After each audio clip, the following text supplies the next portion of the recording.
Now let's come back to public administration and governance syllabus. ఒకసారి ఈ syllabus ఎలా ఉంటుంది, ఏముంటుంది ఒకసారి చూద్దాం.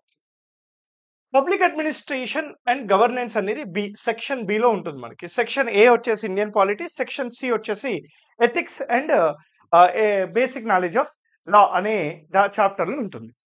దీంట్లో 6, 7, 8, 9, 10 సో మొత్తం కూడాను 5 చాప్టర్లు ఉంటాయి.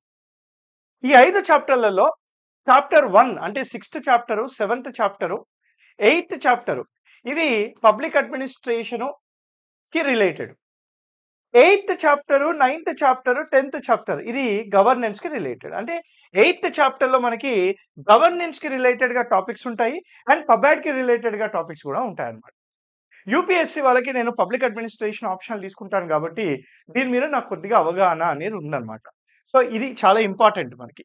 ఇవన్నిట్లో చాలా స్కోరింగ్ ఏదంటే the first chapter is actually very easy scoring and compulsory questions అడుగుతున్నాడు. And look at the last chapter, ఇది కూడా స్కోరింగే. ఇవన్నిట్లో టఫ్ చాప్టర్ ఏది తెలుసా? ఇదిగోండి ఇది. సెకండ్ చాప్టర్ అనేది కొద్దిగా క్రిటికల్ గా ఉంటది. ఎందుకో కూడా మీకు చెప్తాను ఇప్పుడు. ఇది కొంచెం it is not related to governance, not completely not public administration, కొంచెం ఎకానమీకి లింక్డ్ గా కూడా మనకి ఇది ఉంటుంది అనమాట.